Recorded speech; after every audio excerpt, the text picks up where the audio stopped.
naisipan ko nga po pala mga kadaldal magluto ng fishball parang pang merienda mamaya at ang flavor ng fishball natin mga kadaldal ay sardinas. At agang-aga nga po mga kadaldal ay nagtambay ako dito sa likod ng bahay dahil napakaganda ang tanawin mga kadaldal. Mainit at masarap lang hapin ang simoy ng hangin. Probinsyang-probinsya nga mga kadaldal kung tingnan. At naisipan ko nga mga kadaldal habang tumitingin ako dito sa kalangitan ay naisipan ko magluto ng fishball. At ang kakailangan natin mga kadaldal is sardinas, harina, yes na pangpaalsa, bawang, sibuyas, at paminta, magic sarap, at ating mantika. Ang una kong ginawa mga kadaldal ay naggayat lang ako ng sibuyas at bawang. Pinitpit ko muna yung bawang mga kadaldal para mas maganda siyang gayatin. Pinuhin lang natin ng gayat mga kadaldal ang bawang sibuyas bago natin ihalo sa ating harina. Mas magandang pino natin ihalo sa harina para hindi siya magbuo-buo. Nilagay ko nga ni mga kadaldal sa isang lagayan ng ating harina at nag-separate na din ako para sa ating sauce na gagawin mamaya. Una ko nilagay mga kadaldal ay ang ating rock salt, magic sarap at sinunod ko na rin ang ating paminta bago ang ating yeast na pangpaalsa. Sinunod ko na rin ilagay mga kadaldal ang ating sibuyas na pino at bawang na pino para ihalo natin mabuti sa ating harina. Haluin lang natin mga kadaldal ang ating harina hanggang sa mag-mix lahat ng ingredients bago ko nilagay ang ating sardinas. Dalawang dilatang sardinas nga pala ang gagamitin natin sa ating fishball mga kadaldal at pipinuhin lang natin ng mabuti ang sardinas sa ating harina at i-mix natin to ng mabuti. Halu-haluin lang natin to mga kadaldal hanggang sa mag-mix lahat ng sardinas sa ating harina. I-mix lang natin mga kadaldal ang sardinas sa ating harina. Pagkatapos, kunin natin yung dilata at lagyan natin ng tubig para mas malasa ang ating tubig na ilalagay sa ating fishball. Hinalo-halo ko lang nga mga kadaldal para mag-mix lahat ng ingredients sa ating fishball mga kadaldal. At nilagyan ko na rin ng mantika mga kadaldal para maging moisture ang ating fishball na gagawin.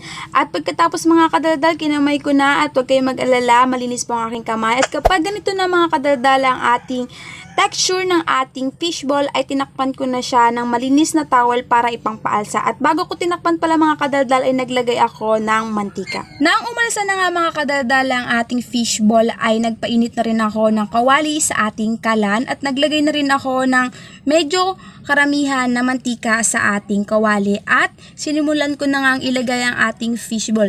Gumamit lang ako mga kadaldal dito ng 2 kutsara para maghulma ng bilog ang ating fishball. Ang ginawa ko lang dyan mga kadaldal ay sinawsaw ko lang muna sa mantika ang aking kutsara para mas mabilis makabuo ng bilog. Pinuno ko muna ang aking kawali ng mga fishball para mas madaling maubos ang aking dough.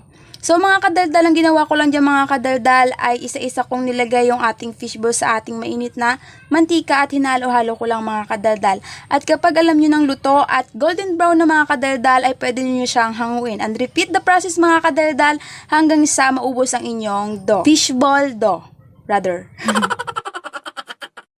Nakadalawang mangkok nga ako ng fishball mga kadaldal at sunod kong gagawin mga kadaldal ay gagawa ako ng sauce. Sa parehong kawali mga kadaldal ay nagisa ako ng bawang sibuyas. Nung na golden brown na mga kadaldal ay sinimulan ko nang ilagay ang ating tinunaw na harina at naglagay na rin ako ng konting tuyo pang pakulay sa ating sauce. Pangpalasa na rin mga kadaldal. Pagkatapos hinalo-halo ko lang siya mga kadaldal ng mabuti hanggang sa maging ganito ang texture niya. Naglagay na rin ako ng konting magic sarap mga kadaldal para pangpalinamnam sa ating sauce.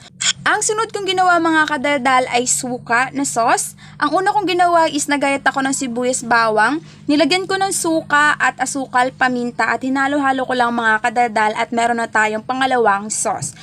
Alam niyo na mga kadaldal, ang kasunod, titikman na natin ang ating niluto. Syempre, luto ko to, kailangan ko tikman. So mga kadaldal, sinawsaw ko lang yung aking fishball dito sa minatamis na sauce.